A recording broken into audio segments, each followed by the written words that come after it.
जिसको हम लोग क्या बोलते हैं, सब एटॉमिक पार्टिकल। क्या बोला जाता है? सब एटॉमिक पार्टिकल्स। तो सब एटॉमिक पार्टिकल्स में क्या क्या आया था बताओ तो। एटम्स को फर्दर डिवाइड करके पाया गया, इलेक्ट्रॉन्स पाया गया उसके अंदर, फिर प्रोटॉन्स पाया गया, और तीसरा सब एटॉमिक न्यूट्रॉन। पार्टिकल में क्या आया? Sorry। ठीक है, तो इन सब के डिस्कवरी के बारे में तुम लोग एक्सपेरिमेंट पढ़े होगे क्लास 9th में, बताया गया होगा ना डिटेल में। बताओ, इलेक्ट्रॉन का डिस्कवरी कौन किया था? J Thomson. याद है?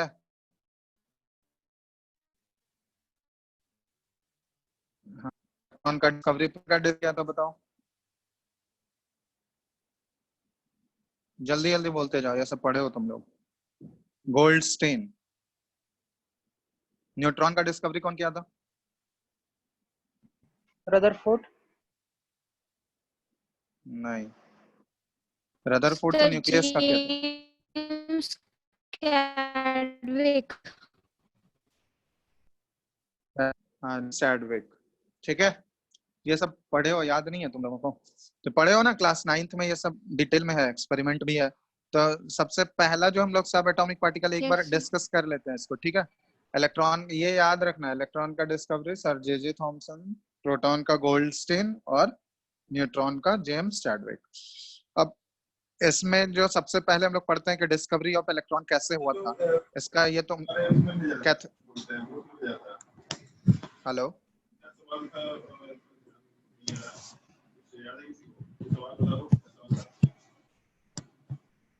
आवाज आ रहा है क्या? हाँ सर। हेलो, बोलिए सर।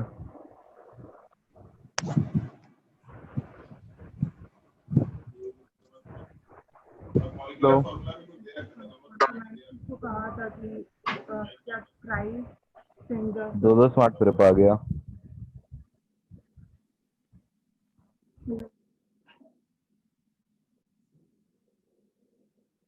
हेलो, हाँ सर। हेलो, हाँ सर। आवाज आ रही है क्या? हाँ सर। Yes sir. चलो, डिस्कवरी ऑफ इलेक्ट्रॉन ये कौन से एक्सपेरिमेंट के थ्रू हुआ था बताओ तो। कैथोड रे ट्यूब एक्सपेरिमेंट, ये पढ़े हो ना तुम लोग? हाँ सर।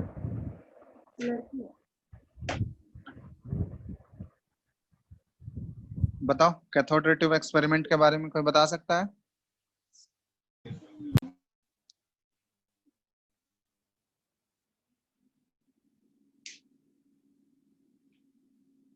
बोलो, किसी को कोई आइडिया है इसके बारे में? ये पढ़े हो क्लास 9th में तुम लोग? बताओ, थोड़ा बहुत बताओ, फिर इसको रिवाइज करा देंगे। बोलो। कैथोड रे ट्यूब एक्सपेरिमेंट में एक्चुअली क्या, एक डिस्चार्ज ट्यूब लिया गया था, ये तुम लोग पढ़े होंगे। डिस्चार्ज ट्यूब, ठीक है, ये इस टाइप का डिस्चार्ज ट्यूब है, और इसको, ठीक है,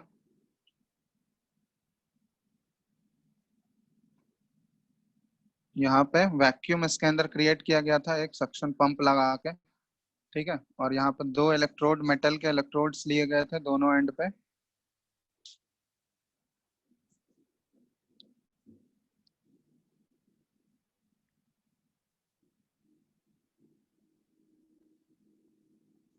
दिख रहा है स्क्रीन सबको? Hello, yes sir. चलो, तो ये कुछ इस टाइप का सेटअप था। ये पढ़े होगे ना तुम, ये एक्सपेरिमेंट जो नेगेटिव, ये स्मॉल लाइन से हम लोग नेगेटिव एंड को डिनोट करते हैं, और बड़े लाइन से पॉजिटिव। तो यहाँ पे 2 इलेक्ट्रोड लेते हैं, ये दोनों मेटल का बना हुआ है। एक एंड जो negative end of the battery से कनेक्टेड है, ये बहुत ही हाई वोल्टेज है, ठीक है, वेरी हाई वोल्टेज, मतलब 10,000 वोल्ट से ये ज्यादा होता है। हाई वोल्टेज से इसको कनेक्ट कर दिए। जो negative end of the battery से कनेक्ट किया जाता है, उसको कौन सा इलेक्ट्रोड बोलते हैं हम लोग? उसको बोलते हैं हम लोग कैथोड। ठीक है, तो ये वाला है कैथोड है, और पॉजिटिव एंड से जो बैटरी कनेक्टेड है उसको हम लोग बोलते हैं एनोड। ठीक है, क्लियर है ना? और ये यहाँ पे 2 वैक्यूम पंप, इसको वैक्यूम पंप से जोड़ा जा रहा है, मतलब ताकि यहाँ पे क्या, वैक्यूम क्रिएट हो। मतलब प्रेशर बहुत ही लिमिट किया जाता है एयर इसमें प्रेजेंट हो।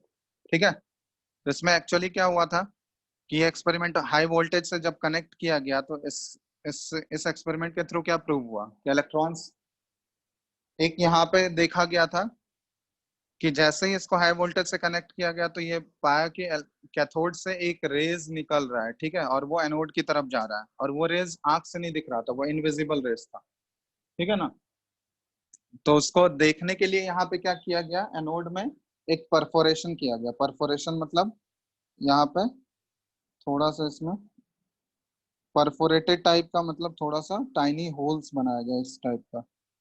ठीक है, ताकि जो रेज इससे आसानी से, इधर से जो रे निकल रहा है वो आसानी से इससे पास कर सके।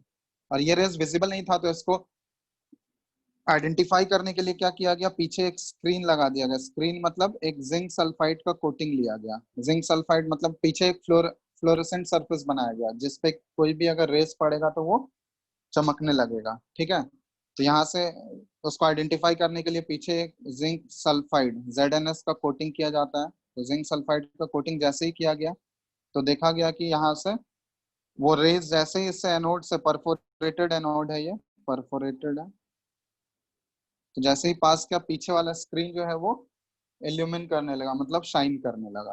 ठीक है, तो साइन करने ये इससे कनेक्टेड है, तो साइन करने लगा तो उससे ये चीज आइडेंटिफाई हो गया कि जरूर कैथोड से कोई ना कोई रे आ रहा है। अब पता लगाने के लिए क्या किया गया, इसको यहाँ पे एक इलेक्ट्रिक फील्ड अप्लाई किया गया। ठीक है, इलेक्ट्रिक फील्ड अप्लाई किया गया, जैसे वहां पे पॉजिटिव चार्ज है और यहाँ नेगेटिव चार्ज है। तो इलेक्ट्रिक फील्ड अप्लाई करने से क्या, रेज के अंदर जो भी पार्टिकल्स है वो किसके तरफ डिफ्लेक्ट होने लगा, ये सारे स्ट्रेट, पहले तो वो स्ट्रेट लाइन में पास कर रहा था, लेकिन जैसे ही हम लोग इलेक्ट्रिक फील्ड अप्लाई किए तो ये सारे रेज जो है स्ट्रेट लाइन से डिफ्लेक्ट करके वो पॉजिटिव प्लेट की तरफ डिफ्लेक्ट होने लगे।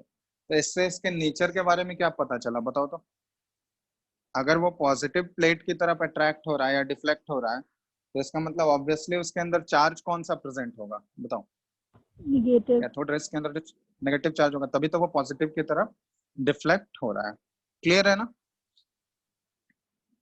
Yes sir. Yes sir. तो ये वाला पढ़े हो ना एक्सपेरिमेंट, इसमें कोई डाउट है, बताओ। तो नो ये सर। जे कैथोड रे ट्यूब एक्सपेरिमेंट, ये इलेक्ट्रॉन के discovery के सर आवाज लिए क्लियर नहीं आ किया रही गया है। था। पता चला कि कैथोड, हाँ हेलो, अब आ रही है? यस सर, अब ठीक है। ठीक है, तो नेचर पता करने के लिए क्या किया गया था, वही इलेक्ट्रिक फील्ड अप्लाई किया गया था। इलेक्ट्रिक फील्ड अप्लाई करने से क्या हुआ कि रेज जो निकल रहा था वो सारा रेज जो है वो किसकी तरफ, जैसे ही यहाँ पे इलेक्ट्रिक फील्ड अप्लाई किया गया, एक साइड पॉजिटिव और दूसरे साइड नेगेटिव प्लेट था, तो ये सारे रेज पहले तो स्ट्रेट लाइन में ट्रेवल कर रहे थे। ठीक है, लेकिन जैसे ही इलेक्ट्रिक फील्ड अप्लाई किया गया तो वो सारे रेज जो है वो पॉजिटिव प्लेट की तरफ डिफ्लेक्ट होने लगे। तो इससे क्या पता चला कैथोड रेज के बारे में। तो कैरेक्टरिस्टिक्स इंपॉर्टेंट है, ये ध्यान रखना। तो कैरेक्टरिस्टिक्स कैथोड रेज का लिख रहे हैं हम लोग। ठीक है, तो सबसे पहला कैथोड रे का कैरेक्टरिस्टिक्स में क्या लिखोगे, बताओ।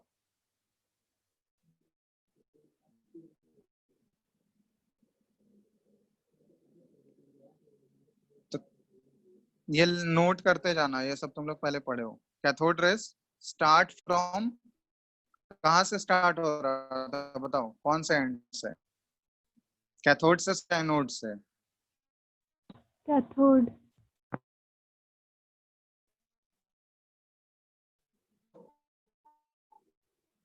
हाँ, टुवर्ड्स कर रहा था वो, मूव टुवर्ड्स एनोड। ठीक है, तो सबसे पहला पॉइंट तो यही है। दूसरा पॉइंट,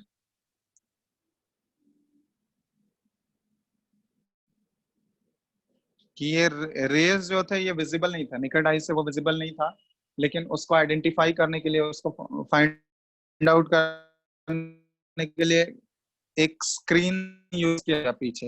एनोड में परफोरेशन किया गया, स्क्रीन अप्लाई किया गया, फ्लोरेसेंट स्क्रीन जिसको बोलते हैं, जिससे कि कोई भी अगर इलेक्ट्रोमैग्नेटिक रेडिएशन अगर टकराएगा तो वो स्क्रीन क्या करता है, वो चमकने लगता है, लाइटन अप हो जाएगा। ठीक है, तो जिसकी वजह से हम आइडेंटिफाई कर लेंगे कि जरूर इसकी तरफ कोई रेस आके स्ट्राइक कर रहा है, तो उसको आइडेंटिफाई करने के लिए एक स्क्रीन का यूज किया गया, क्योंकि वो रेज नेकेड आई से विजिबल नहीं था।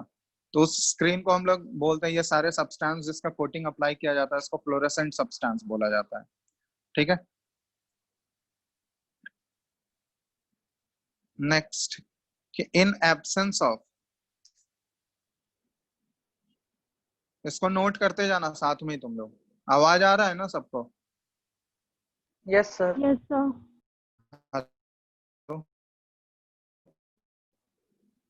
ठीक है। तो इलेक्ट्रिकल और magnetic field, these rays travel in straight line, travel in straight lines। ठीक है।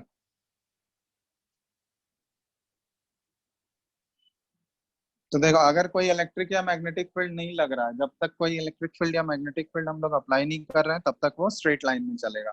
लेकिन जहां ही इलेक्ट्रिक फील्ड या मैग्नेटिक फील्ड लगा दिए, जैसे यहाँ पे इलेक्ट्रिक फील्ड अप्लाई किए, तो वो रेस पॉजिटिव प्लेट की तरफ डिफ्लेक्ट होने लगे। तो इससे नेचर हमको पता चल गया कि कैथोड रेस जो है वो नेगेटिवली चार्ज पार्टिकल्स कंसिस्ट कर रहे हैं, जिसको बाद में क्या बोला गया? इलेक्ट्रॉन्स बोला गया। ठीक है। कैरेक्टरिस्टिक्स में क्या आ गया? Cathode rays consist of negatively charged particles called electrons। ठीक है। जिसका नेम रखा गया वो नेगेटिवली चार्ज पार्टिकल्स का इलेक्ट्रॉन्स। ये सारे प्रॉपर्टीज पूछा जाता है, तुमको डिफरेंस पूछा जाएगा कैरेक्टरिस्टिक्स या कैथोड रेस का और एनोड रेस के बीच में। ठीक है। तो पहला हम लोग कैरेक्टरिस्टिक्स दें कैथोड रेस का। ये एक बहुत इंपॉर्टेंट पॉइंट है, ये नोट कर लेना कि the nature of cathode rays,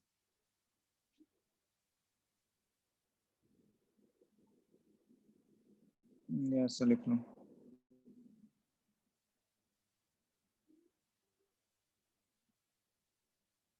the characteristics of cathode rays, मतलब इलेक्ट्रॉन्स के बारे में ही बात हो रहा है, क्योंकि कैथोड रेस के अंदर तो इलेक्ट्रॉन से प्रेजेंट होता है। डू नॉट डिपेंड अपॉन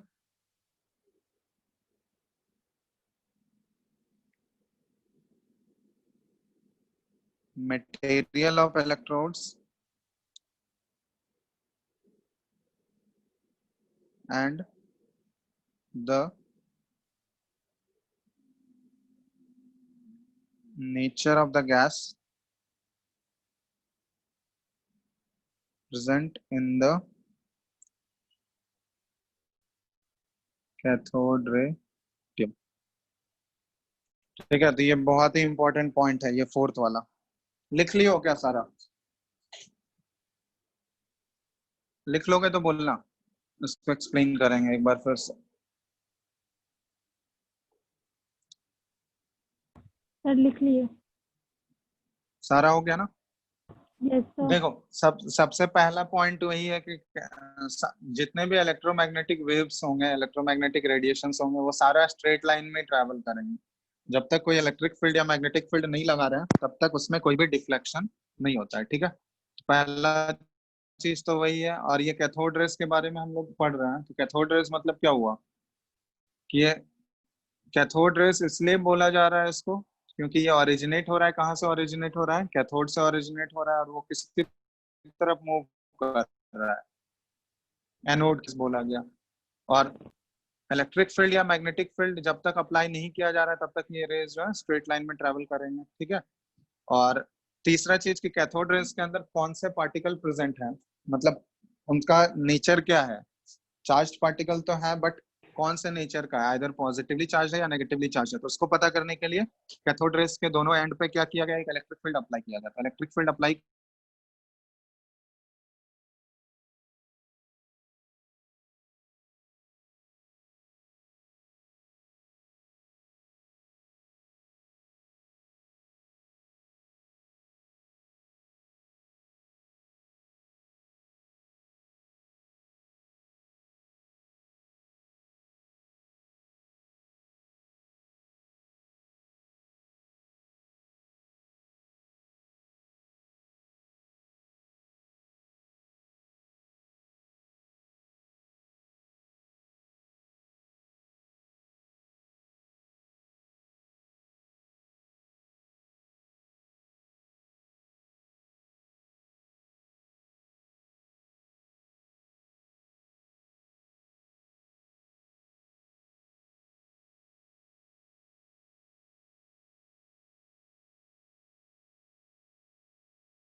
यहाँ पर तो सिस्टम सही है।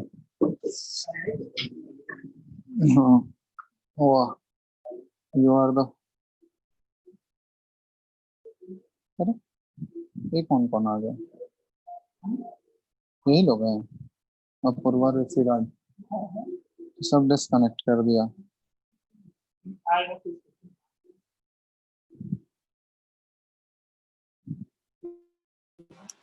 हेलो,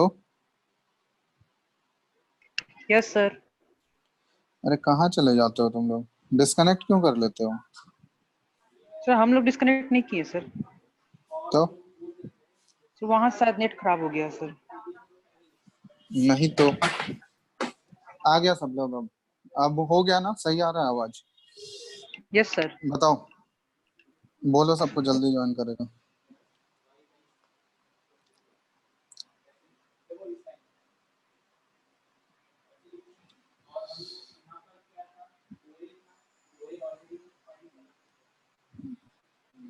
चलो ठीक है, इसको नोट कर लियो तुम लोग, ये 4 पॉइंट जो लिखा है कैथोड रेस का। Yes yes sir. सर। ठीक है, इसमें कोई डाउट नहीं है ना किसी को?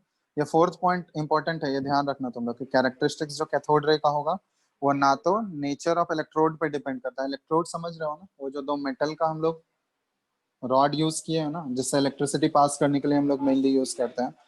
तो अगर चेंज भी कर दोगे, मान लो अगर शुरुआत में हम लोग कॉपर का लिए थे, उसको चेंज करके सिल्वर का कर दिए, तो उससे कोई फर्क नहीं पड़ेगा। उससे जो रे निकल रहा है उसके कैरेक्टरिस्टिक्स में कोई भी फर्क नहीं पड़ेगा। कोई भी इलेक्ट्रोड यूज करें, कैथोड रेज जो होगा वो सेम ही होगा। या फिर नेचर ऑफ द गैस पे भी ये डिपेंड नहीं करता है। नेचर ऑफ द गैस कहने का मतलब कि गैस अगर कैथोड डिस्चार्ज ट्यूब में अगर चेंज भी कर दें हम लोग, तो उससे उस कैथोड रेस के कैरेक्टरिस्टिक्स पे कोई भी फर्क नहीं पड़ेगा। ठीक है, जैसे मान लो लेट से गैस ए शुरुआत में लिए थे और दूसरा गैस बी लिए हैं, तो यह जैसे ही हाई वोल्टेज अगर हम लोग अप्लाई करते हैं, हाई वोल्टेज अप्लाई करने से क्या होता है, ये गैस आयोनाइज हो जाता है। आयोनाइज होने का मतलब कि इससे जो इलेक्ट्रॉन्स हैं ये बाहर निकल जाते हैं। तो अगर इलेक्ट्रॉन्स बाहर निकल गया इससे, तो ये इसके ऊपर कौन सा चार्ज आ जाएगा? ए प्लस। जैसे मान लो एक इलेक्ट्रॉन बाहर निकला, तो इसके ऊपर चार्ज कितना आ जाएगा? 1 प्लस चार्ज आ जाएगा। ठीक है, हेलो, यस सर। अभी आ रहा है ना आवाज? यस सर आ रहा है। चलो ठीक है। तो इसी तरह सेम अगर मान लो गैस बी अगर लिए हम लोग, तो इसमें भी सेम हाई वोल्टेज अप्लाई करने से ये भी आयनाइज हो जाएगा, इसके मॉलिक्यूल्स आयनाइज हो जाएंगे। तो आयनाइज होने से मतलब इससे एक इलेक्ट्रॉन मान लो बाहर निकल गया, तो इसके ऊपर बी प्लस हो गया। अब देखो कैथोड रेज में मेनली होता क्या है, इलेक्ट्रॉन्स ही प्रेजेंट होता है ना। इधर इलेक्ट्रॉन ए गैस से निकले या बी गैस से निकले, ये इलेक्ट्रॉन का नेचर अलग होगा क्या? इलेक्ट्रॉन तो सेम ही नेचर का होगा ना, इधर वो गैस ए से निकले या गैस बी से निकले या गैस सी, कोई अदर गैस सी से निकले, सारे इलेक्ट्रॉन्स तो एक ही जैसे होंगे ना। इलेक्ट्रॉन्स डिफरेंट हो सकता है कि, या इलेक्ट्रॉन्स का प्रॉपर्टीज बोलने का मतलब यहाँ पे ये हो रहा है कि इनका मास जो होगा वो सेम होगा, एक जैसा होगा, इनका चार्ज, इसके ऊपर जो चार्ज होगा वो सेम होगा। तो कैरेक्टरिस्टिक्स बोलने का मतलब वही है कि उसके फिजिकल कैरेक्टरिस्टिक्स में कोई भी चेंज नहीं आएगा। तो अगर इलेक्ट्रॉन्स के नेचर में कोई चेंज नहीं आ रहा है, तो इसका मतलब कैथोड रेस का नेचर भी क्या होगा, वो चेंज नहीं होगा। समझ में आ रहा है? क्योंकि कैथोड रेस के अंदर प्रेजेंट क्या है, ये इलेक्ट्रॉन्स ही प्रेजेंट है। तो ये नेचर ऑफ द गैस पे डिपेंड कर रहा है क्या? बताओ, बोलो। हेलो,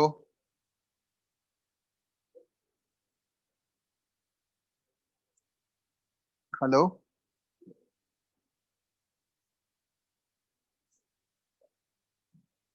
हेलो,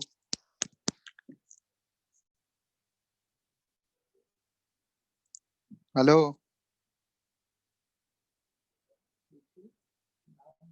प्रशांत, प्रशांत, यस सर।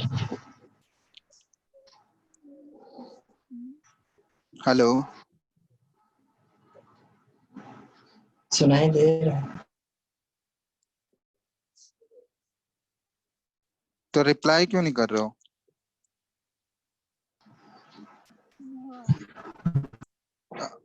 आ रहा है आवाज अब? ठीक है, ये नोट कर लियो ना ये सारे पॉइंट्स। हाँ चलो इसमें बताना तो, ये नेचर ऑफ द गैस पे डिपेंड करेगा या नहीं करेगा? कैथोड रे क्या कैरेक्टरिस्टिक्स जो होगा वो नेचर ऑफ द गैस पे डिपेंड कर रहा है, हाँ या नहीं? नहीं कर रहा है सर। क्यों नहीं कर रहा है बताओ, अभी रीजन बताए।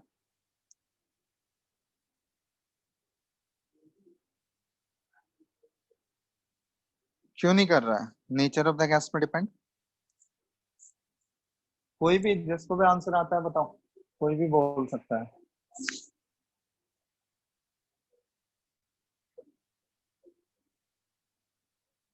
हेलो। सर इलेक्ट्रॉन में नेगेटिव चार्ज है तो सारे गैस के इलेक्ट्रॉन्स में नेगेटिव चार्ज ही होगा।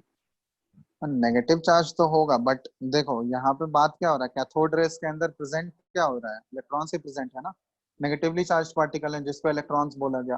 अब इलेक्ट्रॉन्स वो किसी भी गैस से इलेक्ट्रॉन निकले, इधर वो हाइड्रोजन से निकले या हीलियम गैस से निकले या फिर कोई आर्गन गैस से निकले, इलेक्ट्रॉन्स का नेचर अलग अलग होगा क्या? इलेक्ट्रॉन्स तो सेम ही होगा, कोई भी गैस से इलेक्ट्रॉन निकले तो। इलेक्ट्रॉन सबसे फंडामेंटल पार्टिकल हो गया, मतलब वो सारे एटम्स में इलेक्ट्रॉन्स प्रेजेंट होगा, वो फंडामेंटल चीज हो गया सबसे। तो इलेक्ट्रॉन्स वो किसी भी एटम के अंदर रहे, इलेक्ट्रॉन्स तो सारे एक जैसे ही होंगे ना, इलेक्ट्रॉन्स का मास एक जैसा होगा, सारे इलेक्ट्रॉन्स का मास एक ही होगा, या फिर सारे इलेक्ट्रॉन्स पे जो चार्ज होगा, नेगेटिव चार्ज अभी हम लोग देखें तो वो सारे इलेक्ट्रॉन्स पे चार्ज का जो मैग्नीट्यूड होगा वो भी क्या होगा, सेम ही होगा। वो अलग अलग हो सकता है क्या? वो नहीं होगा अलग, क्योंकि सारे तो इलेक्ट्रॉन्स ही है ना।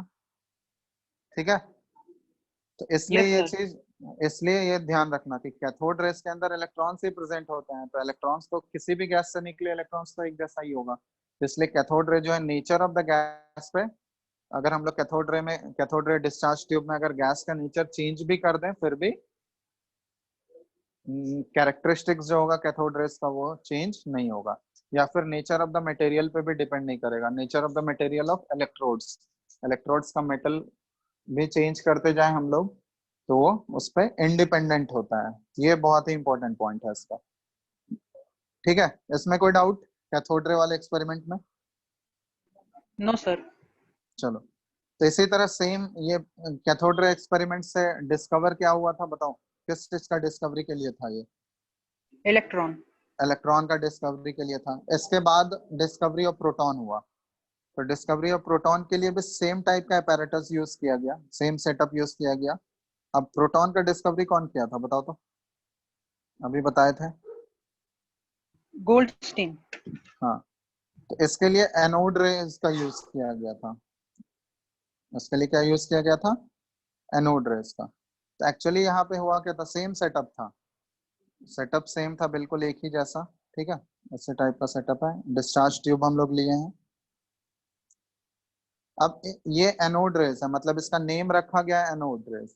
तो एनोड रेज मतलब ये ओरिजिनेट कहाँ से होगा बताओ तो? कैथोड रेज जब था नेम तो वो ओरिजिनेट कहाँ से हो रहा था? कैथोड से हो रहा था, कैथोड की साइड से। और वो मूव किधर कर रहा था? एनोड की तरफ मूव कर रहा था। यहाँ पे एनोड रेज है, एनोड रेज मतलब ये ओरिजिनेट कहाँ से होगा बताओ? एनोड से होगा। एनोड से होगा, और किसकी तरफ मूव करेगा ये? कैथोड की कैथोड की तरफ। तरफ। तो यहाँ भी देखो वैसे ही किया गया, एक वैक्यूम क्रिएट किया गया, इसमें डिस्चार्ज ट्यूब सेम यूज किया गया। ठीक है, सेम डिस्चार्ज ट्यूब, और यहाँ पे ये वैक्यूम करने के लिए। अब यहाँ पे एनोड हम लोग इधर ले लिए, ठीक है, ये एनोड, ये प्लेट लिए, और यहाँ पे अब इस बार वहां पे परफोरेटेड एनोड यूज किया गया था, यहाँ पे परफोरेटेड कैथोड यूज कर रहे हैं, ताकि हम लोग आइडेंटिफाई कर सकें कि वो रेज जो एक्चुअली आ रहा है वो किसकी तरफ से आ रहा है, एनोड की तरफ से आ रहा है। ठीक है, अब यहाँ पे देखो इसको हम लोग कनेक्ट कर रहे हैं बहुत ही हाई वोल्टेज से। ठीक है, हाई वोल्टेज से कनेक्ट कर दिया इसको, इधर से कनेक्ट कर दिए। ठीक है, तो अब इस बार देखो ये positive end of the battery है और ये negative end of the battery. तो पॉजिटिव एंड से जो कनेक्टेड है ये अब हो गया एनोड हो गया इस साइड, और नेगेटिव एंड ये हो गया परफोरेटेड कैथोड, परफोरेटेड कैथोड हम लोग यूज कर लिए। ठीक है, इसमें ऐसे कर लो। ठीक है, और पीछे अब यहाँ पे फ्लोरोसेंट स्क्रीन हम लोग इस साइड की है, कैथोड के साइड। ठीक है, जहाँ पे कैथोड था यहाँ पे हम लोग फ्लोरोसेंट स्क्रीन बना लिए, मतलब ZNS का कोटिंग कर लिए। ZNS का कोटिंग करने से ये क्या बन गया, फ्लोरोसेंट स्क्रीन बन गया। अब यहाँ से क्या हुआ, जैसे ही इसको हाई वोल्टेज से कनेक्ट किया हम लोग, हाई इलेक्ट्रिसिटी से पास हुआ, ठीक है, हाई वोल्टेज, और ये टू वैक्यूम, सेम सेटअप है, ठीक है। यहाँ पे क्या हुआ, यहाँ पे सेम चीज हुआ कि जैसे इसके अंदर जो थोड़ा बहुत गैस था, बहुत ही लो प्रेशर तो क्रिएटेड था, मतलब गैस के मॉलिक्यूल्स जो होंगे वो बहुत ही कम नंबर में होंगे, ठीक है। तो जैसे ही हाई वोल्टेज से इसको कनेक्ट किए तो ये गैस के मॉलिक्यूल्स क्या हो जाते हैं, आयनाइज हो जाते हैं। एक्चुअली में ये जैसे ए है तो ये आयनाइज हो गया। आयनाइज होना बताया है ना अभी, क्या होता है आयनाइज, मतलब क्या होता है बताओ तो, बोलो। गैस ए के मॉलिक्यूल्स हैं यहाँ पे, ठीक है। Hello, yes sir. हाँ बोलो, आयनाइज होने का मतलब क्या हुआ। तो उसके आयंस निकल जाएंगे उससे। हाँ, तो आयंस निकलने का मतलब यहाँ पे इलेक्ट्रॉन्स के बारे में बात कर रहे हैं, ठीक है। तो कोई भी यस सर। गैस मॉलिक्यूल्स अगर आयोनाइज हो रहा है मतलब उससे इलेक्ट्रॉन बाहर निकल गया, ठीक है। इलेक्ट्रॉन अगर बाहर निकल गया और यहाँ पे प्लस चार्ज बच क्या गया, ये वाला पार्ट बचेगा। अगर इलेक्ट्रॉन हम बाहर निकल गया उस गैस मॉलिक्यूल से, तो इस पे ये बच गया ना, ए पे, ए गैस मॉलिक्यूल था, एक इलेक्ट्रॉन मान लो बाहर निकल गया, तो इलेक्ट्रॉन तो निकल गया। अब इलेक्ट्रॉन निकलने से इसके ऊपर एक इलेक्ट्रॉन निकला है तो इसके ऊपर कितना पॉजिटिव चार्ज आएगा बताओ तो। एक इलेक्ट्रॉन अगर इजेक्ट होगा बाहर तो पॉजिटिव तो एक ही चार्ज आएगा, +1 चार्ज आया, ठीक है। तो अब यहाँ पे देखो एक्चुअली क्या हो रहा है कि जैसे ही इसको हाई वोल्टेज से कनेक्ट किया गया तो ये गैस मॉलिक्यूल्स जो आयनाइज होना स्टार्ट कर गए। आयनाइज होने का मतलब यहाँ पे इसके इलेक्ट्रॉन्स बाहर निकलते जा रहे हैं, तो इलेक्ट्रॉन्स बाहर निकलते गए तो अब ये जो बच गया ये पॉजिटिवली चार्ज पार्टिकल बच गया। अब एक्चुअली में ये एनोड रेस के अंदर जो होते हैं यही पॉजिटिवली चार्ज पार्टिकल होते हैं। ये क्या करने लगेंगे, यहाँ भी एक इनविजिबल रेस देखा गया, इनविजिबल रेस यहाँ से ओरिजिनेट हो रहा था, और इसको आइडेंटिफाई करने के लिए यहाँ पे परफोरेटेड कैथोड का यूज किया गया। तो ये कैथोड रेस से क्या हुआ, परफोरेशन उससे होल से पास करते हुए पीछे जैसे ही ये स्क्रीन को स्ट्राइक किया तो ये स्क्रीन पीछे ग्लो करने लगा, ठीक है। स्क्रीन ग्लो करने का मतलब क्या हुआ कि ऑब्वियसली यहाँ पे एक रेज आ रहा है, जिस रेस को हम लोग क्या बोलते हैं, एनोड रेस, क्योंकि वो ओरिजिनेट कहाँ से हो रहा है, एनोड के साइड से ओरिजिनेट हो रहा है और वो कैथोड की तरफ मूव कर रहा है, ठीक है। अब इसका नेचर पता करने के लिए, जैसे कैथोड रेस का नेचर पता करने के लिए वहां पे क्या अप्लाई किया गया था, एक इलेक्ट्रिक फील्ड अप्लाई किया गया था ना, ये वाला जैसे यहाँ बताया था। इलेक्ट्रिक फील्ड अप्लाई किया गया तो पॉजिटिव और नेगेटिव प्लेट था उसका, तो उससे आइडेंटिफाई ये हुआ कि जैसे ही इलेक्ट्रिक फील्ड अप्लाई किया गया तो ये मूव कर गया, सारे किसकी तरफ शिफ्ट हो गए, पॉजिटिव प्लेट की तरफ शिफ्ट हो गए। तो इससे नेचर क्या पता चला बताओ कि कैथोड रेस के अंदर चार्ज पार्टिकल जो है वो किस नेचर के हैं, पॉजिटिव है या नेगेटिव है बताओ। नेगेटिव है। नेगेटिव थे। तो उसी तरह यहाँ पे नेचर पता करने के लिए यहाँ भी इलेक्ट्रिक फील्ड अप्लाई किया गया। इलेक्ट्रिक फील्ड जैसे ही अप्लाई किया गया यहाँ पे प्लस और ये माइनस, तो दो प्लेट था, तो इस बार ये सारे रेस किसकी तरफ शिफ्ट हो गए बताओ। कैथोड की तरफ। कैथोड नहीं, नेगेटिवली चार्ज प्लेट की नेगेटिव तरफ नेगेटिव। से। हाँ, नेगेटिवली चार्ज प्लेट की तरफ शिफ्ट हो गया। इसका मतलब क्या हुआ कि ऑब्वियसली उसके अंदर जो पार्टिकल्स प्रेजेंट है उसका नेचर क्या होगा, पॉजिटिव होगा, तभी तो वो पॉजिटिव होगा। डिफ्लेक्शन डिफ्लेक्शन किसकी तरफ हो रहा है, वो नेगेटिव की तरफ। नेगेटिव की तरफ हो रहा है। तो ऑब्वियसली उसके अंदर जो चार्ज पार्टिकल है वो किस नेचर का होगा, पॉजिटिव नेचर का होगा, तभी वो डिफ्लेक्शन किसकी तरफ हो रहा है, नेगेटिव प्लेट की तरफ कर रहा है। तो इससे इसका चार्ज को आइडेंटिफाई किया गया, चार्ज को वेरीफाई करने के लिए ये इलेक्ट्रिक फील्ड या मैग्नेटिक फील्ड अप्लाई किया जाता है। तो इसके भी कैरेक्टरिस्टिक्स हैं। अब यहाँ पे देखो कैरेक्टरिस्टिक्स लिख रहे हैं, ये दोनों का इंपॉर्टेंट है, तुमको कंपेयर करने पूछा जाता है कैथोड रेज और एनोड रेज का कैरेक्टरिस्टिक्स। तो कैरेक्टरिस्टिक्स लिख लो, जैसे कैथोड रेज का लिखे उसी तरह characteristics of anode rays. Anode rays का दूसरा नेम जो है इसको कैनल रेज भी बोला जाता है, ठीक है, कैनल रेज। तो इसका कैरेक्टरिस्टिक्स, तो इसमें देखो 3 पॉइंट तो सेम ही होगा, जो कैथोड रेज का पॉइंट था, मतलब पहला 2 पॉइंट तो सेम ही होगा और तीसरे में 2 पॉइंट डिफरेंट हो जाएगा उसमें, ठीक है। तो लिखो इसमें पहला पॉइंट तो वही होगा,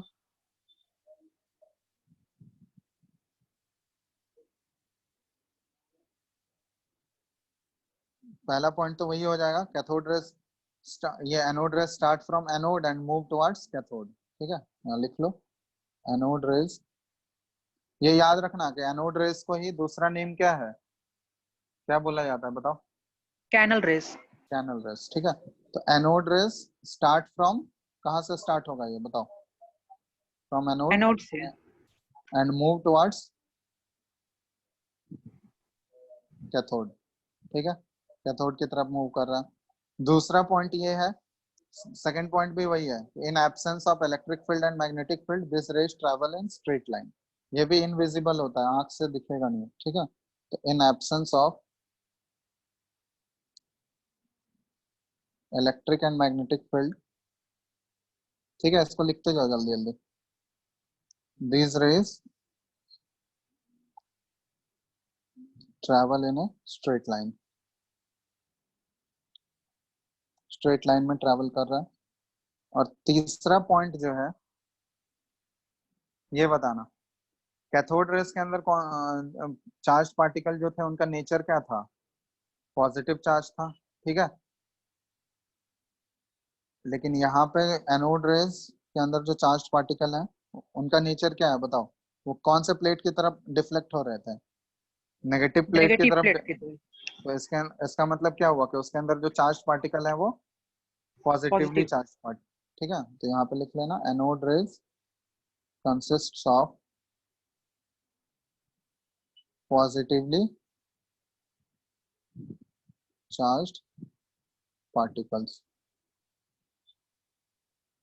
ठीक है, पॉजिटिवली चार्ज पार्टिकल, और उसी को बोला गया प्रोटॉन्स। और फोर्थ पॉइंट ये है, फोर्थ पॉइंट बहुत ही इंपॉर्टेंट है, कि जैसे हम लोग उसमें लिखे थे कैथोड रेज का नेचर जो है, या कैथोड रेज का जो कैरेक्टरिस्टिक्स था वो नेचर ऑफ इलेक्ट्रोड और नेचर ऑफ गैस पे डिपेंड नहीं कर रहा था, लेकिन यहाँ पे जो है पे डिपेंड करेगा। ठीक है, तो यहाँ पे ये ध्यान रखना, अनलाइक कैथोड रेज, ये लिख लेना, ये बहुत इंपॉर्टेंट पॉइंट है।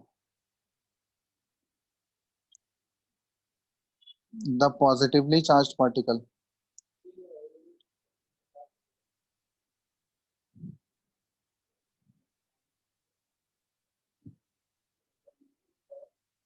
depend upon the nature of the gas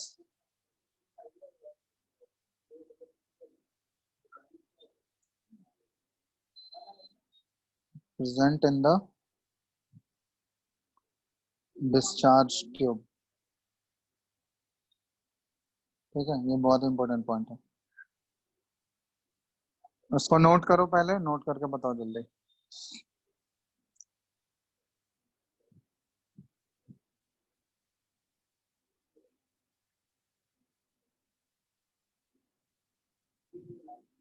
कर लिए सर। ठीक है, अब ये बात समझ में आया क्या? देखो कैथोड रेज में जो था, कैथोड रेज के जितने भी कैरेक्टरिस्टिक्स थे वो नेचर ऑफ द गैस पे डिपेंड नहीं कर रहा था। गैस हम लोग चेंज भी कर रहे थे, गैस मॉलिक्यूल्स, तो उस पर डिपेंड नहीं कर रहा था, उसमें सारे सारे केसेस में कैरेक्टरिस्टिक्स उसका सेम आ रहा था। लेकिन यहाँ पे क्या बोला जा रहा है कि जैसे ही हम लोग nature of the gas change करेंगे तो पॉजिटिवली चार्ज पार्टिकल जो है, या एनोड रेज के अंदर जो चार्ज पार्टिकल है, उसके नेचर चेंज होते जाएंगे। ये बात कोई एक्सप्लेन कर सकता है क्यों चेंज होगा इस केस में, और कैथोड रेज में क्यों चेंज नहीं हो रहा था? बताओ, रीजन बताओ, किसी को भी आता है तो बोलो, कुछ भी आइडिया है तो।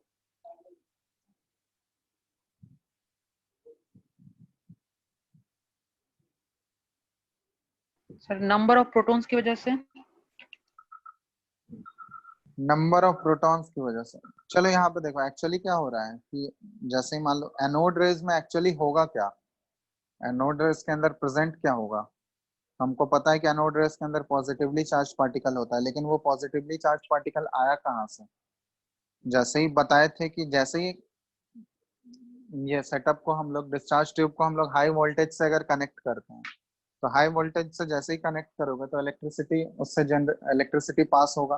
तो जैसे ही हाई करंट अगर उससे पास होता है, तो उतने हाई करंट में क्या होता है कि गैस के मॉलिक्यूल्स जो है अंदर, जो डिस्चार्ज ट्यूब के अंदर जो गैस मॉलिक्यूल्स होते हैं, वो आयोनाइज हो जाता है। आयोनाइज होने का मतलब उससे आयंस क्या हो जाएंगे, बाहर निकल जाएंगे। आयंस मतलब इलेक्ट्रॉन्स बाहर निकल जाएगा उससे, ठीक है। तो इलेक्ट्रॉन्स बाहर निकलने का मतलब क्या, वो दोनों आयंस के फॉर्म में आ जाएंगे। इलेक्ट्रॉन्स के ऊपर भी नेगेटिव चार्ज हो जाएगा, और जो बाकी बच गया इलेक्ट्रॉन्स निकलने के बाद जो एटम बचेगा उसके ऊपर कौन सा चार्ज आ जाएगा, पॉजिटिव चार्ज। जैसे पॉजिटिव यहाँ चार्ज। ये वाला केस बताया ना, जैसे ए गैस का मॉलिक्यूल है, ठीक है, कोई गैस ए है, उसका मॉलिक्यूल है। जैसे ही हाई वोल्टेज पास किए हम लोग, तो इलेक्ट्रॉन तो उससे बाहर निकल गया।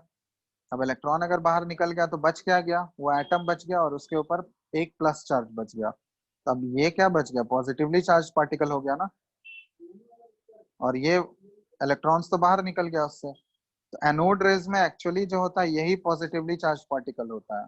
यही सारे पॉजिटिवली चार्ज पार्टिकल मिलके एनोड रेज बनाते हैं। इसी तरह बहुत सारे गैस मॉलिक्यूल्स होंगे, तो सब गैस मॉलिक्यूल्स का जो पॉजिटिवली चार्ज पार्टिकल होगा यही एक रेज की तरह ट्रेवल करने लगता है, ठीक है। तो एनोड रेज में एक्चुअली होता क्या है, एनोड रेज कंसिस्ट ऑफ, ये पूछ सकता है कि anode rays consist of positively charged particle of an atom, ठीक है। एटम से इलेक्ट्रॉन निकलने के बाद उसके ऊपर कौन सा चार्ज आ जाएगा, पॉजिटिव चार्ज आ जाएगा। तो एनोड रेज में एक्चुअली यही पूरा एनोड रेज ही होता है, क्योंकि ऑब्वियसली इसके ऊपर पॉजिटिव चार्ज है। ये सारे एनोड रेज के कंस्टिट्यूएंट हो गए। तो पूछा जाएगा कि एनोड रेज में एक्चुअली है क्या, तो ये बता सकते हो कि गैस मॉलिक्यूल से इलेक्ट्रॉन निकलने के बाद जो पूरा बच जाएगा एटम के ऊपर, जो पॉजिटिवली चार्ज न्यूक्लियाई जो बचेगा, उसी को हम लोग बोलते हैं एनोड रेज का वो कंस्टिट्यूएंट है या पॉजिटिवली चार्ज पार्टिकल है, ठीक है। तो अब यहाँ पे देखो, अगर मान लो ये अब बोल रहे हैं कि नेचर ऑफ द गैस पे ये डिपेंड कर रहा है, तो अगर मान लो हम लोग गैस ए लिए थे, तो गैस ए के केस में जो पॉजिटिवली चार्ज पार्टिकल आएगा ये तो गैस ए का होगा ना, और इसका गैस ए का जो होगा मास अलग होगा, बिल्कुल डिफरेंट होगा। जैसे मान लो शुरुआत के केस में हम लोग एग्जांपल ले रहे हैं, जैसे शुरुआत में हाइड्रोजन गैस ले रहे हैं, ठीक है। हाइड्रोजन गैस, हाइड्रोजन गैस अगर हम लोग कंसिडर कर रहे हैं, तो मान लो हाइड्रोजन H2 के फॉर्म में रहता है। दिख रहा है कि नहीं सबको स्क्रीन? यस सर, दिख रहा है। चलो ठीक है, तो एग्जांपल ले रहे हैं। सबसे पहला गैस शुरुआत में डिस्चार्ज ट्यूब में हाइड्रोजन लिया गया है। तो हाइड्रोजन से अगर हाइड्रोजन गैस के मॉलिक्यूल से अगर हम लोग हाई वोल्टेज पास किए, ठीक है, हाई वोल्टेज पास किया, तो इससे ये गैस आयोनाइज हो जाएगा। तो आयोनाइज हो गया मतलब एक इलेक्ट्रॉन मान लेते हैं इससे बाहर निकल गया। तो एक इलेक्ट्रॉन बाहर निकल गया तो इसके ऊपर कितना चार्ज आ जाएगा, +1 चार्ज आएगा, बताओ। Yes sir. अब यहाँ जो पॉजिटिवली चार्ज पार्टिकल है ये किसका पार्टिकल है, हाइड्रोजन का पार्टिकल होगा ना। अब सेकंड केस में अगर मान लो हम लोग हीलियम गैस ले लिए, उस गैस को चेंज करके अब हीलियम ले लिए, He। अब हीलियम से अगर हम लोग हाई वोल्टेज पास करेंगे, ठीक है, हाई वोल्टेज अगर पास किए, तो अब ये जो पॉजिटिवली चार्ज बचेगा ये तो हीलियम का बचा, एक इलेक्ट्रॉन निकल गया इससे, ठीक है। तो अब हीलियम बच गया। अब बताओ तो एक्चुअली एनोड रेज में क्या होता है, ये पॉजिटिवली चार्ज पार्टिकल ये प्रेजेंट होता है, ठीक है। और कैथोड रेज में ये इलेक्ट्रॉन मिल रहा था हमको, लेकिन एनोड रेज में तो ये हमको एटम का पार्टिकल मिल रहा है। इलेक्ट्रॉन निकलने के बाद जो बचेगा वो मिल रहा है उसमें, पॉजिटिवली चार्ज पार्टिकल। अब हाइड्रोजन का जो कैरेक्टरिस्टिक्स होगा और हीलियम का जो कैरेक्टरिस्टिक्स होगा वो सेम होगा क्या? No sir. इसका हाइड्रोजन का जो मास होगा वो हीलियम का मास से सेम सेम होगा या डिफरेंट होगा, बताओ तो। डिफरेंट होगा। डिफरेंट होगा। तो एक्चुअली अगर हम लोग गैस अगर चेंज करते जाएंगे तो एनोड रेस के अंदर जो पार्टिकल प्रेजेंट है उसका नेचर भी सेम रहेगा या चेंज होते जाएगा, बताओ। चेंज होते जाएगा। चेंज होते जाएगा, क्योंकि देख रहे हो ना, फर्स्ट केस में अगर हाइड्रोजन लिए थे तो उसके अंदर जो मॉलिक्यूल मिलेगा हमको पॉजिटिवली चार्ज मॉलिक्यूल वो हाइड्रोजन का मिलेगा। लेकिन अगर गैस चेंज करके हम लोग हीलियम कर दिए तो उसके अंदर जो पॉजिटिवली चार्ज पार्टिकल मिलेगा वो हीलियम का मिलेगा। तो ऑब्वियसली हीलियम का जो मास होगा और हाइड्रोजन का जो मास होगा वो दोनों तो बिल्कुल डिफरेंट होगा ना, क्योंकि दोनों अलग अलग एटम के बने हुए हैं, ठीक है, अलग अलग एलिमेंट यूज किए गए हैं। तो ऑब्वियसली उनके प्रॉपर्टीज भी क्या होंगे, उनके नेचर भी डिफरेंट होंगे। तो इसलिए बोला जाता है कि अगर हम लोग गैस का नेचर अगर हम लोग डिस्चार्ज ट्यूब में चेंज कर दें तो पॉजिटिवली चार्ज पार्टिकल्स का नेचर भी क्या हो जाएगा, कैरेक्टरिस्टिक्स भी चेंज कर जाएगा। लेकिन ये चीज एनोड रेज में नहीं हो रहा था, क्योंकि एनोड रेज में जो है वो इलेक्ट्रॉन्स था। इलेक्ट्रॉन्स का नेचर तो सेम ही होगा, चाहे वो हाइड्रोजन गैस से निकले या फिर हीलियम गैस से निकले, वो इलेक्ट्रॉन्स का नेचर जो है वो वेरी नहीं करेगा। लेकिन एनोड रेस में एक्चुअली क्या है, ये पॉजिटिवली चार्ज पार्टिकल पाए जाते हैं एटम के। अब ये पॉजिटिवली चार्ज पार्टिकल जो है हर एक एटम का जो होगा वो डिफरेंट होगा, उनके कैरेक्टरिस्टिक्स, उनका मास डिफरेंट होगा, ठीक है, उनके बाकी अदर फिजिकल प्रॉपर्टीज जो होंगे वो डिफरेंट होंगे। तो इसलिए बोला जाता है कि एनोड रेस का प्रॉपर्टीज भी अलग अलग गैसेस के केस में अलग अलग आएगा। ठीक है, तो ये डिफरेंस है एनोड रेस और कैथोड रेस में। अब कर दोगे ना एक्सप्लेन? किसी को भी डाउट है तो पूछ लो। कि कैथोड रेज में वो सेम आ रहा था, cathode rays nature of the gas पे डिपेंड नहीं कर रहा था, लेकिन एनोड रेज जो है नेचर ऑफ द गैस पे डिपेंड करेगा। ठीक है, इसमें किसी को डाउट? बोलो, बताओ जल्दी। No sir. किसी को कोई भी डाउट है तो पूछ लो भी। सर गोल्डस्टीन ने कौन सा गैस का यूज किया था? वो हाइड्रोजन गैस का यूज किया था। ठीक है, एक्चुअली उसका जो प्रोटॉन नाम आया था ना, हाइड्रोजन गैस। ठीक है, हाइड्रोजन गैस का यूज किया था। H2 गैस जो है हाई वोल्टेज पे ये एटम्स में ब्रेक हो गया था, और जैसे ही इससे फर्दर हाई वोल्टेज अप्लाई किया गया, ये H प्लस और एक इलेक्ट्रॉन इससे बाहर निकल गया। तो एक्चुअली जो ये एक H प्लस है, ठीक है, हाइड्रोजन का लिखोगे तो 1 और 1 होता है ना, एटॉमिक नंबर भी 1 है और मास नंबर भी 1 है। ठीक है, तो इसमें अगर तुमसे पूछा जाएगा हाइड्रोजन एटम में नंबर ऑफ प्रोटॉन्स कितना होता है, 1 ही है। नंबर ऑफ इलेक्ट्रॉन्स कितना है, 1 है। और न्यूट्रॉन्स क्या है, 0 होता है ना। Yes sir. अब यहाँ पे देखो, अगर मान लो H प्लस अगर ये बन गया, H प्लस बन गया मतलब एक इलेक्ट्रॉन तो बाहर निकल गया ना इससे, तो प्रोटॉन का नंबर कितना बच गया, प्रोटॉन तो एक ही बचेगा, क्योंकि एटॉमिक नंबर तो चेंज हो नहीं रहा है। तो प्रोटॉन का नंबर 1 हो गया, इलेक्ट्रॉन्स कितना हो गया अब इसे यहाँ पे H प्लस में, बताओ तो? 0 हो जाएगा। 0 हो जाएगा, और न्यूट्रॉन में 0। तब 0। देखो एक्चुअली जैसे ही H प्लस बना, तब यहाँ पे इलेक्ट्रॉन तो है नहीं, तो सिंपली वो H प्लस जो है वो किसकी वजह से आ रहा है, एक प्रोटॉन की वजह से ही तो आ रहा है। तो ये H प्लस जो है इसको सिंपली हम लोग प्रोटॉन भी बोल सकते हैं। ठीक है, तो इसलिए गोल्डस्टीन जो यहाँ पे ये इसमें जो गैस यूज किया गया था ना, हाइड्रोजन उस समय का सबसे लाइटेस्ट गैस नोन था, तो वो हाइड्रोजन गैस ही यूज किया गया था। और इसलिए जो पॉजिटिवली चार्ज पार्टिकल हमको मिला था जो हाइड्रोजन का, ये H प्लस जो मिला था पॉजिटिवली चार्ज पार्टिकल, तो वो प्रोटॉन से उसका सारा प्रॉपर्टी मैच कर रहा था, प्रोटॉन के बराबर उसका चार्ज भी था, प्रोटॉन के बराबर उसका मास भी था, इसलिए उसको प्रोटॉन के नेम से भी रिप्लेस कर दिया गया था। ठीक है, इसलिए उसका जो पॉजिटिवली चार्ज पार्टिकल आ रहा था, इसलिए उसको, जैसे कैथोड रेज में जो नेगेटिवली चार्ज पार्टिकल था उसका क्या नेम दिया गया था, इलेक्ट्रॉन्स नेम दिया गया था। उसी तरह एनोड रेज में जो पॉजिटिवली चार्ज पार्टिकल जो मिला था, इसको क्या नेम रखा गया था, प्रोटॉन्स। प्रोटॉन्स। अब समझ में आया ना क्यों प्रोटॉन्स रखा गया था, क्योंकि वहां यस पे सर। वो हाइड्रोजन गैस का यूज किया था।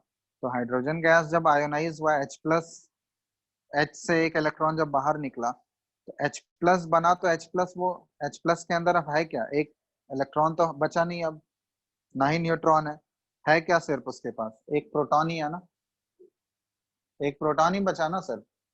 Yes sir. तो उसका सारा प्रॉपर्टीज जो है H प्लस का वो किससे मैच करेगा, प्रोटॉन से ही मैच करेगा। जो भी प्रॉपर्टी आएगा H प्लस में वो सारा प्रोटॉन की वजह से ही आ रहा होगा, तो इसलिए उसको प्रोटॉन भी बोला जाता है। ठीक है, अब एक्चुअली ये गैस यूज करने का रीजन भी है कि यहाँ पे इलेक्ट्रॉन का जो है, ये दोनों एक्सपेरिमेंट में एक चीज कैलकुलेट किया गया था, चार्ज बाय मास रेशियो। ठीक है, चार्ज बाय मास रेशियो निकाला गया था। तो पहले वाले केस में जो चार्ज बाय मास रेशियो निकाला गया था कैथोड रे वाले एक्सपेरिमेंट में, डिस्कवरी ऑफ इलेक्ट्रॉन में,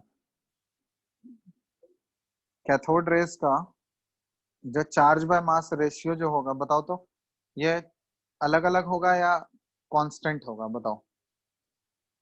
कैथोड रेस का charge by mass ratio constant होगा या डिफरेंट होगा? सेम अलग अलग गैसेस के लिए डिफर करेगा या कांस्टेंट रहेगा? बोलो। कांस्टेंट रहेगा। ये कांस्टेंट रहता है। क्यों कांस्टेंट रहता है बताओ? क्योंकि कैथोड रेस में क्या रहता है, इलेक्ट्रॉन्स ही मिलेगा, है ना। Yes sir. अब इलेक्ट्रॉन्स बताए हैं कि इलेक्ट्रॉन्स, किसी भी गैस से इलेक्ट्रॉन निकले, इलेक्ट्रॉन का नेचर चेंज होगा क्या? नो सर, नहीं चेंज होगा। तो इलेक्ट्रॉन का जो चार्ज होगा वो तो हमेशा कांस्टेंट रहेगा, और जो मास रहेगा वो तो हमेशा कांस्टेंट रहेगा। तो ये चीज कांस्टेंट पाया गया था कैथोड रेस के केस में, और ये वैल्यू आया था, इलेक्ट्रॉन का चार्ज लिखते हैं हम लोग, ई से रिप्रेजेंट करते हैं उसको, ठीक है। और यहाँ पे मास ऑफ इलेक्ट्रॉन लिख रहा है। ये वैल्यू जब कैलकुलेट किया गया था तो ये आया था 1.75820 इंटू 10⁻11 कूलम पर केजी, ठीक है। कूलम पर केजी मतलब ये चार्ज का यूनिट क्या होता है, कूलम होता है, और मास का यूनिट क्या होता है, SI यूनिट ले रहा है तो केजी आता है। तो यह ध्यान रखना कि इलेक्ट्रॉन का जब charge by mass ratio calculate किया गया तो ये कैथोड रेस के अंदर इलेक्ट्रॉन ही पाए जाते हैं, तो इलेक्ट्रॉन का चार्ज बाय मास रेशियो जो है ये सारे केसेस में कांस्टेंट आया था। ये कितना आया था वैल्यू, 1.75820 इंटू 10⁻11, ठीक है। ये सभी केसेस में सेम था, क्योंकि इलेक्ट्रॉन किसी भी गैस से निकले वो एक ही जैसा होगा, वो उसका नेचर चेंज नहीं होगा। लेकिन एनोड रेस में ये बताओ तो charge by mass ratio same रहेगा या डिफर करेगा? एनोड रेस में अगर हम लोग चार्ज बाय मास रेशियो निकालेंगे, बताओ तो, या डिफरेंट होगा या कांस्टेंट रहेगा? बोलो। अलग अलग गैस के लिए डिफरेंट होगा। हाँ, क्योंकि ये डिफरेंट फॉर डिफरेंट गैसेस, ऐसे लिख सकते हैं, डिफरेंट फॉर डिफरेंट गैसेस। यहाँ पे क्यों डिफर कर रहा है बताओ? यहाँ पे लिख सकते हैं कांस्टेंट फॉर ऑल गैसेस। वही रीजन है जो हम बताए थे, anode rays nature of the gas पर डिपेंड कर रहा था। तो ये बताओ डिफरेंट क्यों होगा इसमें? सर अलग अलग गैसेस का पॉजिटिवली चार्ज पार्टिकल्स अलग अलग हो सकता है, depend upon the nature of the gas होता है।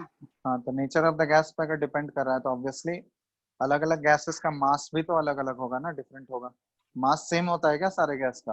हाइड्रोजन नो लोगे तो सर। हाइड्रोजन का मास अलग होगा, हीलियम गैस लेंगे तो हीलियम का मास चेंज हो जाएगा ना, यस सर। ठीक है। तो इसलिए यहाँ पे मास चेंज होने की वजह से क्या होगा, उसका चार्ज बाय मास रेशियो भी क्या होते जाएगा, वो चेंज होते जाएगा। तो एनोड रेस के केस में charge by mass ratio different होता है, हर एक गैसेस के लिए अलग अलग होगा। लेकिन कैथोड रेस के केस में चार्ज बाय मास रेशियो जो है ये कांस्टेंट रहेगा। क्लियर है ये सबको? Yes sir. चलो, अब इसमें एक चीज ध्यान रखना कि हाइड्रोजन गैस का ही यूज क्यों किया गया था एनोड रेस में, क्योंकि हाइड्रोजन गैस का मास सबसे कम होता है, ठीक है। तो मास अगर जितना कम लेंगे तो चार्ज बाय मास रेशियो क्या होगा, उतना ज्यादा हो सकता है। तो हाइड्रोजन गैस के केस में चार्ज बाय मास रेशियो सबसे मैक्सिमम आया था, ठीक है। तो चार्ज बाय मास रेशियो जो आया था सबसे मैक्सिमम किस केस में था, चार्ज बाय, ये निकाल रहे हैं हम लोग, चार्ज बाय मास रेशियो किस केस में सबसे मैक्सिमम था बताओ तो? मास हाइड्रोजन के रेशियो, केस में। Mass ratio is maximum for hydrogen gas. क्यों मैक्सिमम था? क्योंकि हाइड्रोजन गैस का मास जो था ये सबसे कम था, तो मास जितना कम होगा इसका रेशियो क्या होगा, उतना ज्यादा होगा। समझ रहे हो ना? क्योंकि मास अगर बढ़ते जाएगा तो इसका ओवरऑल वैल्यू क्या होते जाएगा, कम होते जाएगा ना। दिख रहा है ना? क्योंकि अगर डिनोमिनेटर का वैल्यू बढ़ाओगे तो ओवरऑल फ्रैक्शन का वैल्यू क्या होते जाएगा, कम होते जाएगा। बोलो हाँ या नहीं। Yes sir. तो इसलिए चार्ज बाय मास रेशियो सबसे मैक्सिमम कौन से गैस के लिए आया था बताओ? हाइड्रोजन गैस के लिए। हाइड्रोजन गैस के लिए। इसलिए हाइड्रोजन गैस का यूज किया गया था, क्योंकि ये सबसे लाइटेस्ट गैस था और इसका चार्ज बाय मास रेशियो जो है सबसे मैक्सिमम आ रहा था। तब इसमें कोई डाउट है देख लो, एनोड रेस और कैथोड रेस वाले कॉन्सेप्ट में कोई भी कहीं भी डाउट है तो पूछ लो। ये प्रॉपर्टीज ध्यान रखना है, इसका प्रॉपर्टीज इंपॉर्टेंट है, ये पूछा जाएगा तुमको क्वेश्चन में। ये सब 9th का ही पार्ट है, एक बार फिर से बेसिक इंट्रोडक्टरी क्लास है ये, ठीक है। उसमें ये सब तुम लोग पहले ही पढ़े हो। रदरफोर्ड का भी तुम लोग एक्सपेरिमेंट पढ़े हो गए। अल्फा रे स्कैटरिंग एक्सपेरिमेंट पढ़े हो ना क्लास 9th में। Yes sir. गोल्ड फॉइल जो यूज किया जाता है उसमें पढ़े हो, यस सर, याद है पढ़े हैं। कुछ? ठीक है। सर तो इसमें अल्फा कोई रेडियस को पास कराया जाता है गोल्ड से, जो कि एटम के न्यूक्लियस से टकरा के वापस कुछ कुछ रिफ्लेक्ट हो जाता है। हाँ तो वो फिर से एक बार डिस्कस कर लेंगे हम लोग, ठीक है। इसमें कोई डाउट है किसी को? देख लो।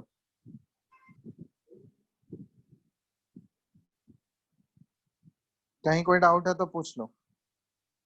इसके बाद ये टेबल यहाँ पे बना लेना, ये बहुत इंपॉर्टेंट है। यहाँ पे लिख रहा है सब एटॉमिक पार्टिकल के बारे में हम बता रहे हैं,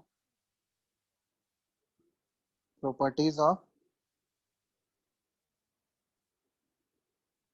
सब एटॉमिक पार्टिकल्स। तो ये एक टेबल बना लेना, ठीक है। सब एटॉमिक पार्टिकल में सबसे पहले यहाँ नेम, ठीक है, सिंबल, यहाँ पे चार्ज और यहाँ पे मास, ठीक है। तो सबसे पहला है सब एटॉमिक पार्टिकल इलेक्ट्रॉन। इलेक्ट्रॉन को सिंपली हम लोग स्मॉल ई से रिप्रेजेंट करते हैं। इलेक्ट्रॉन के ऊपर ये चार्ज जो कैलकुलेट किया गया था, चार्ज कितना आया था बताओ तो? एक इलेक्ट्रॉन के ऊपर जो चार्ज होता है ये 1.6 इंटू 10⁻⁻19 कूलम का चार्ज होता है, ये ध्यान रखना। और इलेक्ट्रॉन्स नेगेटिवली चार्ज है, इसलिए हम लोग यहाँ पे आगे क्या लगा देते हैं, माइनस। मैग्नीट्यूड जो है ये 1.6 इंटू 10⁻⁻19 ही रहेगा, ठीक है। और चार्ज का SI यूनिट कूलम होता है, तो इसलिए यहाँ पे कूलम हम लोग लिख देते हैं। तो मैग्नीट्यूड ध्यान रखना 1.6 इंटू 10⁻⁻19 होगा, ठीक, इतना कूलम है। इलेक्ट्रॉन का मास कितना होता है बताओ? 9.1 इंटू 10⁻31 kg। SI यूनिट में सारा लिख रहा है।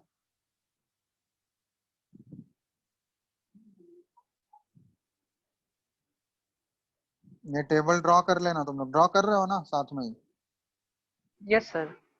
प्रोटॉन का सिंबल होता है स्मॉल p, इसको हम लोग लिखते हैं प्लस।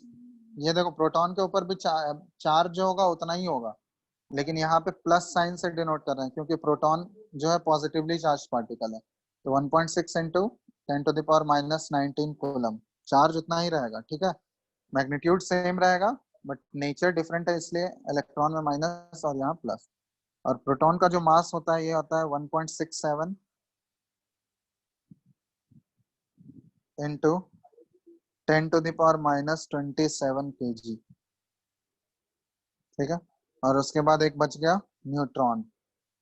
न्यूट्रॉन को स्मॉल n से रिप्रेजेंट करते हैं, इसके ऊपर कोई भी चार्ज नहीं होता, ये न्यूट्रल पार्टिकल होता है। और इसका मास जो होता है ये 1.67 इंटू 10⁻⁻27, ये प्रोटॉन के मास के बराबर ही होता है।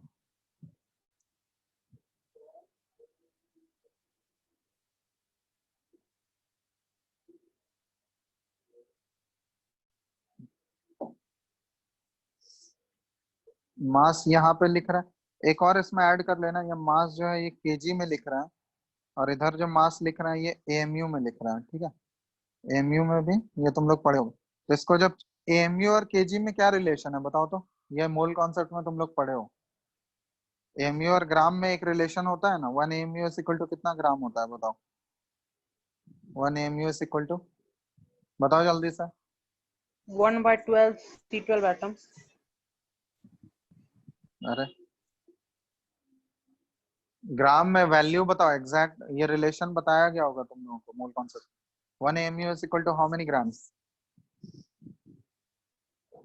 ये नहीं पढ़े हो? 1.67 into 10 to the power minus 24 ग्राम। ये वाला रिलेशन पढ़े होगा ना तुम लोग। 1 AMU is equal to 1 by Na ग्राम होता है, यही होता है ना। Na का जब वैल्यू पुट करोगे यहाँ पे तो यही आ जाएगा। तो 1 AMU is equal to क्या आ गया? 1.67 into 10 to the power minus 24 grams हो गया। इसको kg में अगर हम लोग लिखें तो kg में क्या आ जाएगा? 1.67 into 10 to the power minus 27 kg। ठीक है, पढ़े हो या नहीं ये वाला रिलेशन? Hello, Yes, sir. चलो तो इसको यहाँ पे अगर हम लोग एमयू में कन्वर्ट करें तो ये कन्वर्ट करोगे तो ये 0.00054 आता है एमयू में, और ये तो पूरा एग्जैक्टली 1 एमयू आ जाएगा, और यहाँ भी ये पूरा 1 एमयू को इक्वल आ जाएगा। ये इतना एमयू है। तब देखो, इसीलिए यहाँ पे देखो प्रोटॉन और न्यूट्रॉन के रेस्पेक्ट में इलेक्ट्रॉन का मास देखो कितना कम है। इन दोनों का अगर 1 एमयू है तो इसके रेस्पेक्ट में ये 0.00054 है। तो क्या कर सकते हैं हम लोग? प्रोटॉन और न्यूट्रॉन के रेस्पेक्ट में इलेक्ट्रॉन के मास को हम लोग नेग्लेक्ट कर सकते हैं या नहीं कर सकते हैं? बताओ तो। क्योंकि इसके मुकाबले ये ऑलमोस्ट कितना टाइम्स कम हो जाएगा, क्योंकि देखो यहाँ 3 जीरो है, तो 1000 से भी ज्यादा टाइम्स ये ऑलमोस्ट कम है उससे। 1000 से भी और ज्यादा टाइम्स कम है। 2000 कुछ टाइम्स कम होता है ये। ठीक है, कैलकुलेशन करोगे तो ये निकलेगा। तो ये क्या, अगर हम लोग यहाँ पे बोलना चाहें तो ये क्या लिख सकते हैं? इसलिए पढ़े होगे कि एटॉमिक मास जो होता है, एटम के अंदर जो भी मास आता है वो किसकी वजह से हम लोग कंसिडर करते हैं? प्रोटॉन और न्यूट्रॉन की वजह से कंसिडर होता है, क्योंकि इलेक्ट्रॉन का मास क्या हो जाता है, वो इन दोनों के रेस्पेक्ट में नेग्लेक्ट हो जाता है, क्योंकि इन दोनों के मुकाबले उसका मास, इलेक्ट्रॉन का मास इतना कम है तो उसको हम लोग कंसिडर ही नहीं कर पाएंगे। उसको नेग्लेक्ट करना ही बेहतर है, मतलब बिल्कुल जीरो के बराबर है, वो नेग्लिजिबल मास है ना। इसलिए जो मास नंबर पढ़े होगे तुम लोग, मास नंबर याद है? मास नंबर में हम लोग किसका किसका सम करते हैं बताओ तो। Proton and neutron. Hello, mass number में Number of किसका किसका protons and सम number होता of है बताओ? neutrons. Number of protons plus number of neutrons. इसमें इलेक्ट्रॉन का नंबर ऐड हो रहा है क्या? बताओ। No, sir. इलेक्ट्रॉन का नंबर ऐड हो रहा है? No, sir. नहीं हो रहा है। तो इसका मतलब क्या हुआ कि जो भी मास आ रहा है वो किसकी वजह से होगा? प्रोटॉन की वजह से होगा और न्यूट्रॉन की वजह से होगा। इलेक्ट्रॉन्स का मास जो होता है वो नेग्लिजिबल हो जाता है, नेग्लेक्ट कर देते हैं, क्योंकि यहाँ पे दिख भी रहा है कि इनके रेस्पेक्ट में उसका मास इतना कम है कि वो बिल्कुल जीरो के बराबर हो जाएगा। ठीक है, तो ये चीज इंपॉर्टेंट, ये ध्यान रखना। तो इसलिए हम लोग मास नंबर में प्रोटॉन और न्यूट्रॉन का ही सम करते हैं, इलेक्ट्रॉन का मास में कोई कंट्रीब्यूशन नहीं होता है। एटम के मास में इलेक्ट्रॉन का कोई भी कंट्रीब्यूशन नहीं होता है। तो इलेक्ट्रॉन के लॉस या गेन से भी एटम का प्रॉपर्टी उतना चेंज नहीं होता है, मास उतना ही रहता है, क्योंकि इलेक्ट्रॉन का मास जो होता है वो हम लोग नेग्लिजिबल मान लेते हैं। ठीक है, तो मेन जो एटम के अंदर मास होता है वो प्रोटॉन और न्यूट्रॉन की वजह से ही होता है। क्लियर है? ये नोट कर लियो ना ये टेबल, Yes, sir. देख लो, इसमें कोई डाउट है तो बताओ यहाँ तक।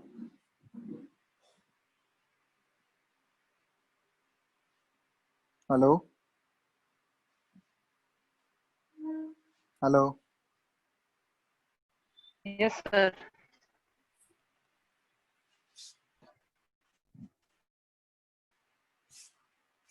इसमें किसी को कोई डाउट है यहाँ तक? बताओ। No, sir. चलो तो फिर ठीक है, आज के लिए इतना ही रहने देते हैं। नेक्स्ट क्लास में लेकिन तुम लोग एक चीज पढ़ के रखना, रदरफोर्ड का मॉडल पढ़े हो ना एक बार, क्लास 9th में जो पढ़े हो। एटॉमिक मॉडल में देखो कौन कौन सा मॉडल अभी तक हम लोग, कौन कौन सा साइंटिस्ट का मॉडल पढ़े हो, वेरियस एटॉमिक मॉडल्स के बारे में तुम लोग पढ़ के रखोगे। ठीक है, क्योंकि ये थियोरेटिकल चीज है, ये क्लास 9th में डिटेल में बताया जाता है। थॉमसन मॉडल पढ़े होगे, एक थॉमसन मॉडल ऑफ एटम। पढ़े होगे ना प्लम पडिंग मॉडल जो होता है वाटरमेलन की तरह, यस सर, उसमें इलेक्ट्रॉन्स, पुडिंग तो मॉडल। हाँ इसके बारे में पढ़ के रखना। और दूसरा